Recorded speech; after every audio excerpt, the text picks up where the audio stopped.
I'm a nurse for the elderly," one of the patients made a terrifying confession. Despite what some might tell you, it's not actually so bad to work in this field. Sure, some of the elderly can be difficult at times, and like any other job, this one has its stomach-churning moments.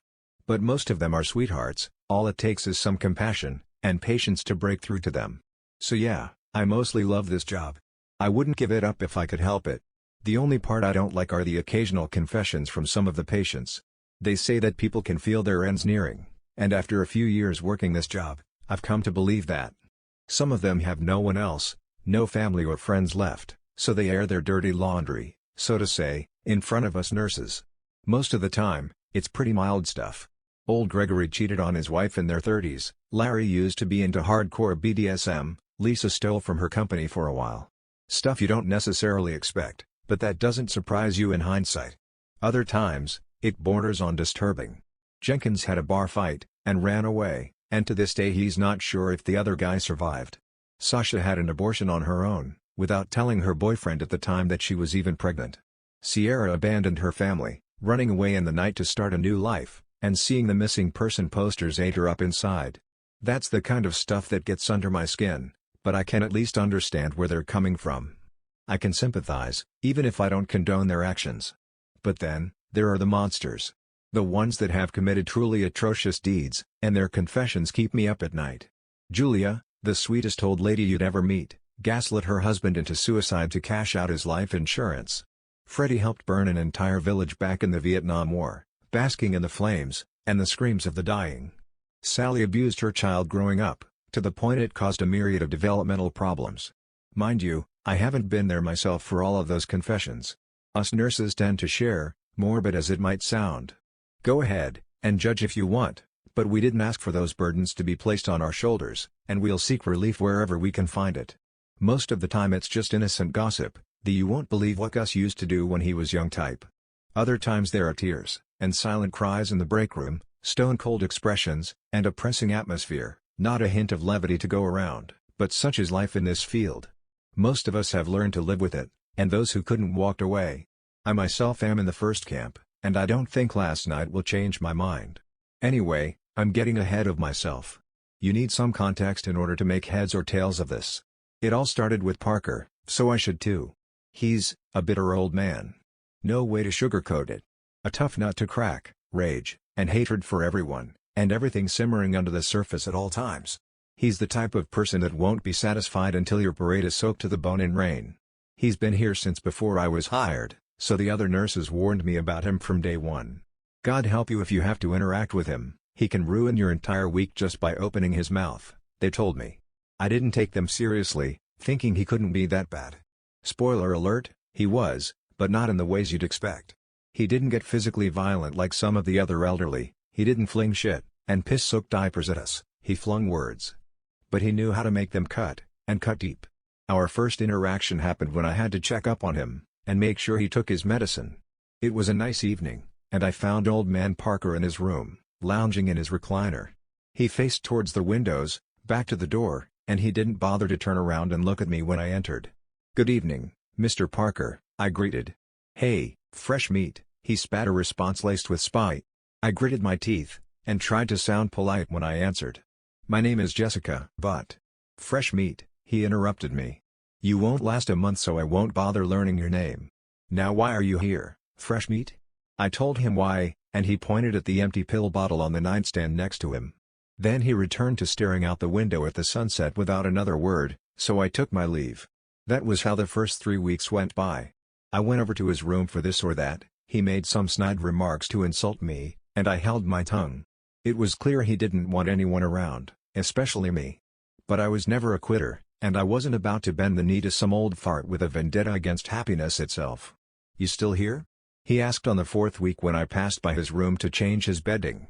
"My God, woman, you're about as smart as you're pretty." He was in his recliner again. Most of his evenings and nights were spent there.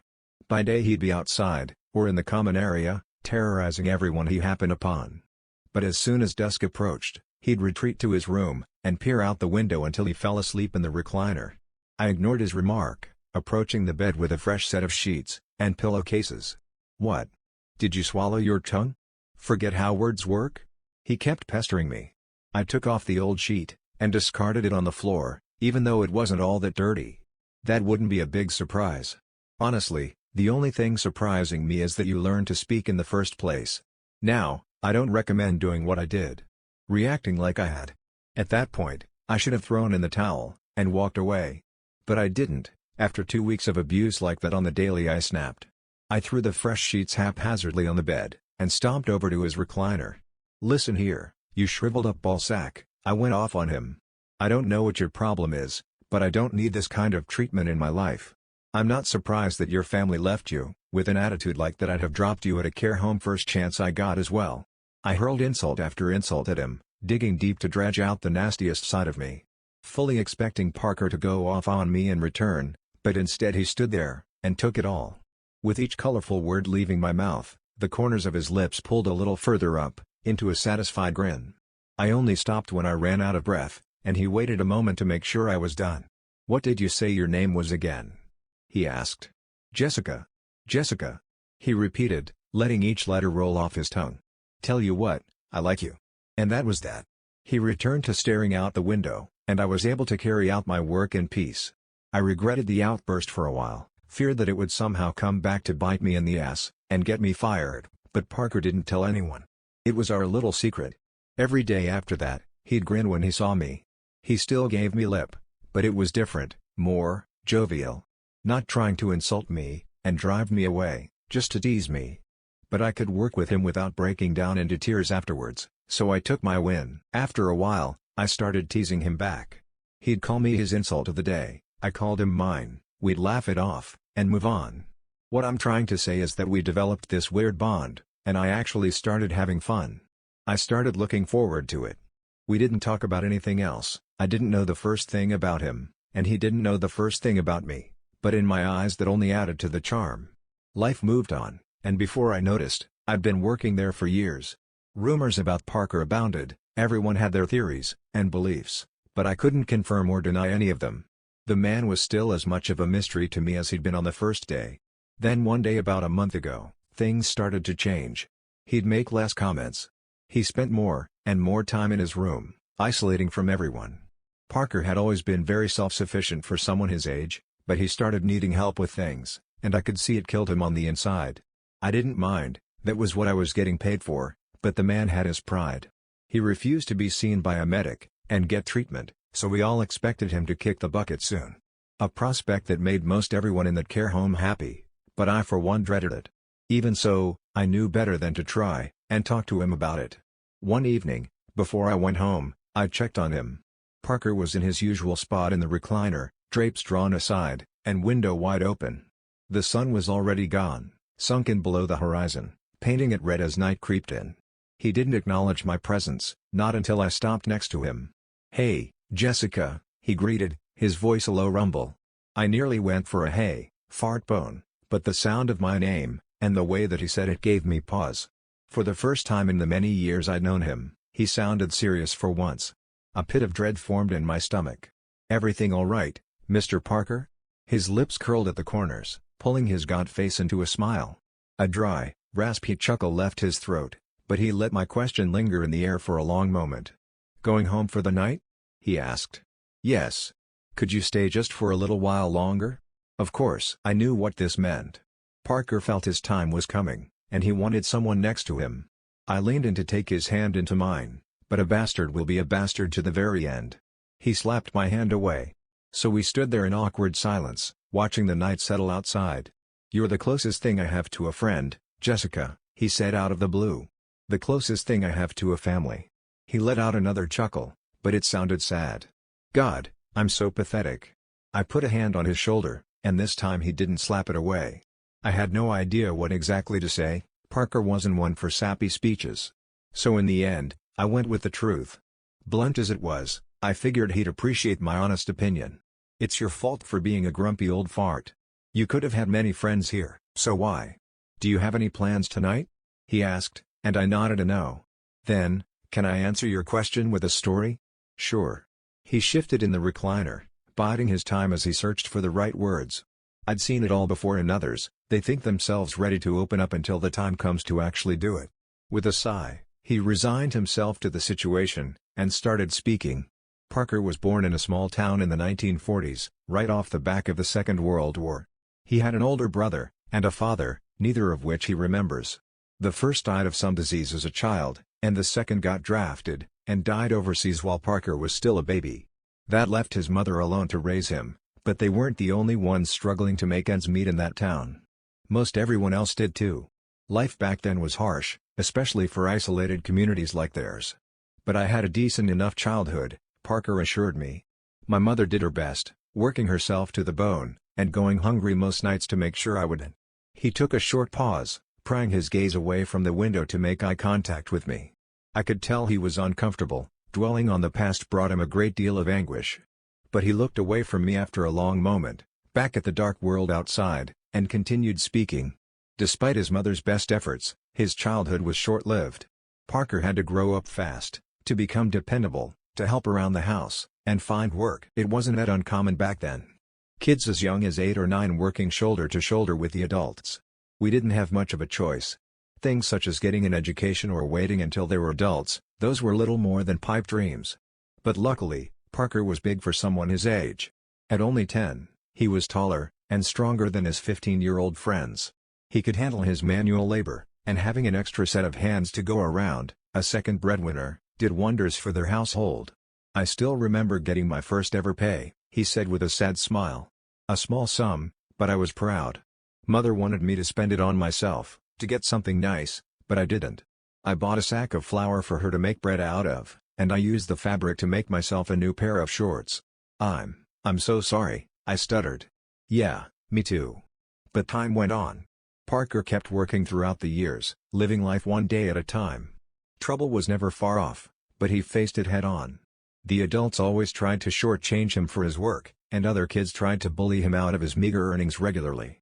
The first time that happened, I came home empty-handed with a broken nose, and a busted lip, he said bitterly.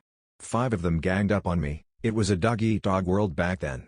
When he was about 13, and his mother brought home a new man, Parker hoped for a change. A chance for him to have a father, a role model, someone to teach him how to be a man himself. He thought life would get easier.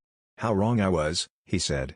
That man was an alcoholic abuser, Parker, and his mother found out as much soon enough.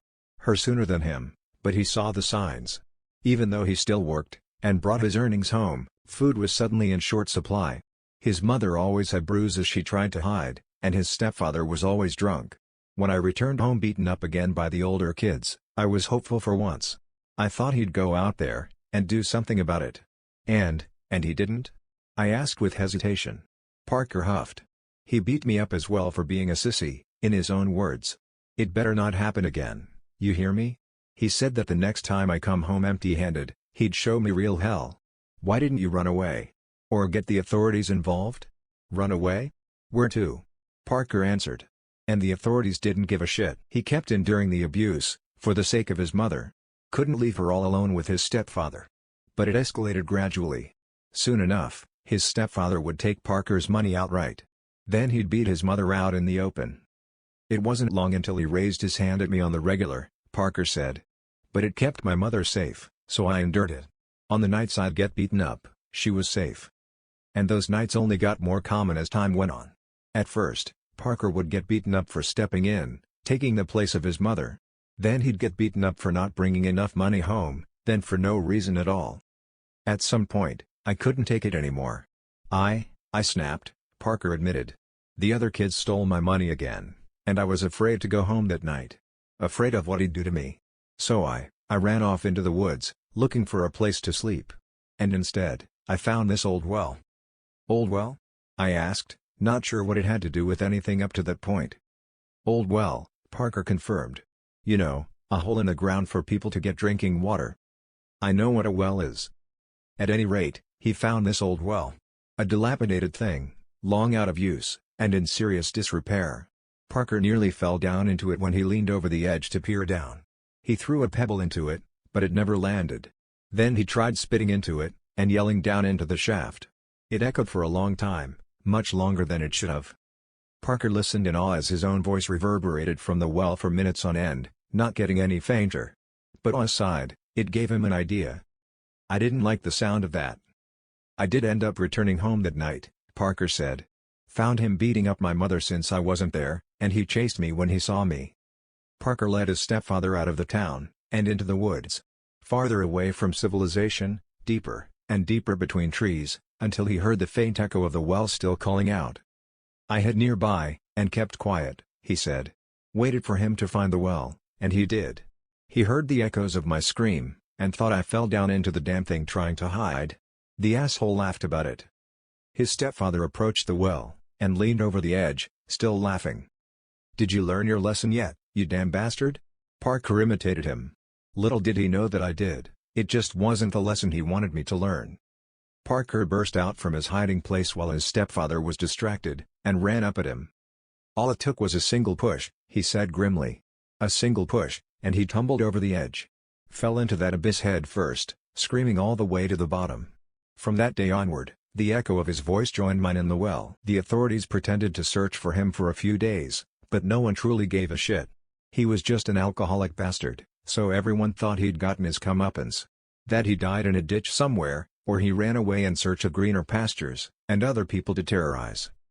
No one suspected us, Parker said. Not my mother, who was too weak to fight back, and they considered me just a kid. No way in their eyes for either one of us to kill an adult man. With him out of the picture though, Parker's life improved somewhat. He still earned a pittance, and the other kids still bullied him, but at least he could rest easy in his own home. I went to that well every day at first, then every other day, then once a week at most. But the screams never stopped, day and night. They got fainter, barely a whisper in the wind, but I could still hear them. Didn't it scare you? It terrified me, Parker admitted, but I also saw the possibilities. That answer terrified me. I contemplated for a moment to call it a night, to put an end to Parker's confession, and leave. But I was also curious, for better or worse. Next up were the kids that bullied me, Parker continued. It took me a long time to build up the courage to even consider it, but enough abuse will push reasonable men to unreasonable actions.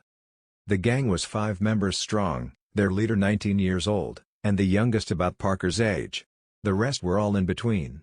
Starving street urchins, Parker called them, either orphans or with home lives similar to his own that pushed them to run away, and brave the world. Except they were lazy, Parker said. They took the easy way out. Stealing, conning, bullying other kids. Like they did to me. The community wasn't happy with them, but they never targeted adults, so they were tolerated. Until they beat up Parker for the 100th time, and he decided he'd had enough. I only wanted to get rid of their leader, he said. Thought their little clique would break apart without him, but I couldn't separate them. Parker tried to challenge him to a one-on-one fight outside of town, but he came with the rest of his gang, and he was pissed. You could see the bloodlust in his eyes from a mile away. I knew they'd give me hell like never before, so I had no choice. All 5 of them had to go. Parker ran away, and just like his stepfather, they chased him into the woods. He hid near the well again, and when they got closer to inspect the echoing voices, Parker repeated his earlier stunt. I pushed the oldest boy first, he said in a stone-cold voice. Then, before the others had a chance to wise up, I pushed the second oldest as well. The others were smaller, I could take them. They tried to run away, to escape with their lives, but I couldn't let them. Parker chased them down, and he caught up to the youngest first. He tripped the boy from behind, and stomped on his knee to break it, then kept going. The second one he grabbed by the shoulders, and swung into a tree head first, breaking his neck. I tackled the last one, and got him into a chokehold. He kicked his legs, clawed at my arm, tried to bite me a few times. When he realized he couldn't break free, he started pleading, begging for his life. Told me he wouldn't speak a single word about what happened there. He begged like that all the way to the well, until his legs were over the edge. The boy with the broken neck followed, and the one with the broken leg dragged himself quite the distance by the time Parker got to him. But he went through with it, and that night the well gained 5 more voices. Parker stopped his retelling for a moment, and stared off into the distance. At first I thought he was either giving me a breather, a bit of time to process what I heard, or that he was searching for words. I looked outside as well, and the silhouette of a tree against the starry night sky shook in the distance. A reverberating scream followed. "We don't have much time left, I have to hurry up," Parker whispered. I was frozen by his side as he picked the story back up. In shock, in fear, not knowing what was about to go down or what I should do. I'd witnessed a few confessions by that point, but none came even close to Parker's. He confessed to 6 murders in just as many minutes, and I was sure there'd be a few more by the time he'd be done with me. The guilt ate me up inside, he confessed. I went by the well every single day, fighting back the urge to jump into it myself. No one missed those kids, and no one in the community blamed Parker. He wasn't the only one getting bullied by them, and on some level everyone was glad they were gone. One less problem in their lives, so they were happy to pretend the 5 ran off somewhere to carry out bigger heists. I was depressed for years because of it, but I kept telling myself that I had to do it. That my life was better now. Lies I only half believed, but they got me out of bed in the morning. Another tree shook outside, closer to us, but there wasn't a scream this time. Parker flinched visibly. Anyway, the years flew by. People kept leaving the small town, flocking to big cities in search of work. I was one of them. I found this wonderful girl, and I left with her. They took Parker's mother as well, and the 3 of them found work at some factory or another.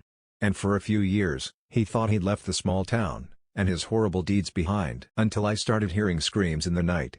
Voices I recognized. I thought I was imagining it at first. I tried to convince myself it was nothing more than me just going insane with guilt. Another tree shook outside, followed by a howl.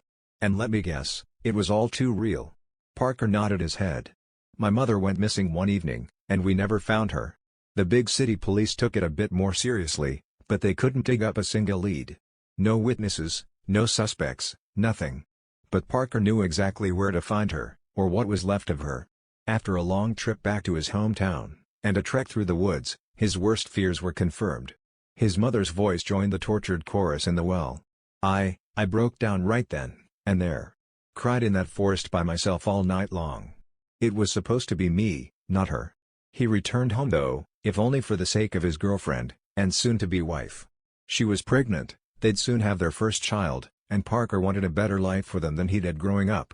He'd be there for his kids, there for his wife, there to make sure they'd be all right.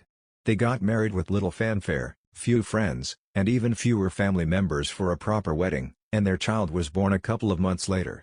The most beautiful baby girl in the world, Parker explained with a glint in his eyes. Holding her, hearing her crying, it was all I ever wanted. Enough to justify everything I'd done, and been through in a heartbeat. Another tree shook outside, and something took contour in the underbrush at the edge of the property. I let out a yelp, and Parker reached for me. He grabbed my forearm, and held me steady as I tried to back away. We still have a few minutes, he said calmly. And don't worry, it's not here for you. You're safe. He proceeded with the rest of his story, and I had to try my damned hardest to divide my attention between him and whatever was out there.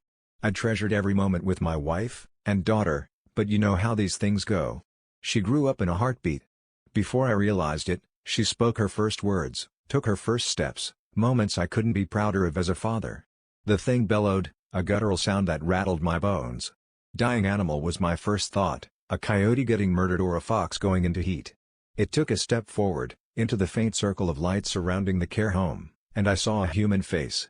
Then another one, and another one, contorted in agony, and held together to form a gigantic head. Then that thing returned once more, Parker said, raising a hand to point at the advancing beast. More cries in the night, more screams, and howls. I knew what it wanted, but I couldn't let it have me or my family. Another step brought its neck and torso into view. Pulsing muscles crisscrossing each other at random, skin stretched until it pulled taut, dozens of human arms jutting out of it in random places. Its myriad of eyes moved every which way, scanning, searching. I knew I had to do something before it was too late. To either get rid of it or appease it. And I knew what it wanted. What? I asked, stuttering, and shaking with fear. People. Bodies. Victims, Parker answered. More of them. I opened up its appetite, and now it was hungry. If I didn't give it what it wanted, it would get it itself. Take my world from me. I didn't want to do it. I tried to talk myself out of it up until the very last moment. But I was pressed for time, and worried sick for my family, so I went back to the town. For a moment, I wished my eyes could do the same thing the creatures did.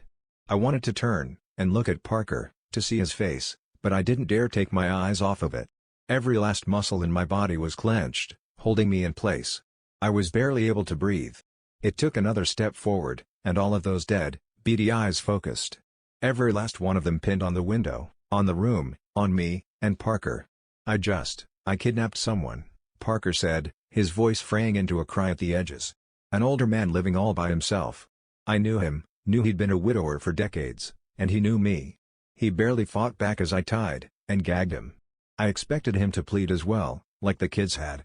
I expected him to fight me. But the silence, it was worse somehow. Did he know about that thing?" I managed to push out a question. "What?" "No, of course not," Parker answered. "He was just old, and frail, and he knew he couldn't do anything to stop me. Maybe he'd given up on life long ago, like I ended up doing. I don't know." The rest of the monster came into view as it advanced towards the open window, and there was so much more to it than I expected. So many legs moving haphazardly, slapping the lawn at awkward angles to pull the body along. It felt surreal, like that window was a screen and I was merely watching some cheap horror movie with even cheaper special effects. At night, I dragged the old man out of town, and through the woods. I got him to the well, said a short prayer for his soul, and tipped him over the edge. He went down without a sound. The monster stopped a few feet away from the window, and craned its head forward. By that point I was pretty much useless, more of an ornament than an active participant. Parker let go of me, and moved to get up, failing twice. His old bones were all out of strength, but he still had his determination. The third attempt saw him to his feet, even if a bit wobbly. "I returned to my wife and daughter after that," he said, taking a step towards the window, "and all was fine for a while. Seeing her smile growing up, having her by my side, it kept the guilt at bay. She was my world, and I was ready to do anything to keep my world from crumbling." The monster cooed. One of its many faces moved across its skin, pushing against the rest, until it got to the forefront. A wide smile took over its lips, replacing the agonized expression. The next time the screams returned, I knew what I had to do. Knew what the rest of my life would be like, what sins I had to commit. Every few years, I'd return to that cursed town, kidnap someone in the dead of night, and throw them into the well. The smile on the face at the forefront only grew wider, but the rest didn't match. They started whispering aggressively, their voices merging as they got louder. I kept at it until my daughter grew up. Until she found a boy she wanted to marry, and moved out. Until everyone left that town behind, to be an empty shell for the forest to retake. And I called it a job well done. I thought my daughter was safe, and I could finally let the monster take me. That I'd finally atoned for all of my sins. Parker closed the gap to the window, and so did the monster. It pushed its many arms into the room, hands both big and small grasping at the air as they tried to reach him. "And what happened to her?" I asked. The question felt strange coming up my throat, and leaving my mouth, like it was uttered by someone a million miles away, completely detached from the situation. Parker extended one of his arms, but paused, and turned to face me. "What do you think happened, Jessica?" he asked in a somber voice. "What do you think pushed me on the run for the rest of my life? Made me grow weary of approaching people and making friends?" I held back the answer, if only because I had one more question. "Why tell me all of this?" Parker smirked. The same mischievous, shit-eating grin I'd gotten used to from him. "'Cause I'm a selfish old bastard," he said matter-of-factly. "I wanted at least one person to know, and maybe miss me. And now you do." He took the final step that brought him within the monster's reach, and it got a hold of his arm with 100 fingers. The many eyes looked past Parker, directly at me. "Thank you, Jessica," Parker said, his back to me. "You can leave now, that would be best." I didn't argue with him on that. I slowly walked backwards towards the door. My head was heavy, mind spinning, and my legs felt like unsteady stilts 100 feet long. But I did it. I reached the door, backed out into the corridor, and closed it gently. Parker watched me the whole time, a peaceful smile on his lips until the latch clicked. The rest of the night was a blur. I wandered to the break room with tears streaming down my face, but I didn't even realize I was crying until I tried to light a cigarette, and a tear fell on it. My hands shook like an earthquake, as did the rest of me. I smoked about half the pack, waiting, and praying for that thing to leave so I could too. A couple of hours later, I finally built up the courage to bolt it out of the care home into my car. I drove home in a haze, eyes starting at every little movement, and I didn't manage to sleep a wink until the break of dawn. But I returned to the care home for my next shift, looking like a ghost. Police was there, interrogating everyone about Parker's disappearance, and I lied to them. Couldn't possibly tell them the truth, not when I don't even know where that damned well is. So yeah, I lied until they left me alone. I lied until they packed in their car, and drove off. Everyone else is awfully happy that Parker is finally gone, and I stand out among them like a sore thumb. Sitting in his recliner, writing this as sunset approaches, I realized he was right on both accounts. He was a selfish old bastard, and he left behind someone who misses him.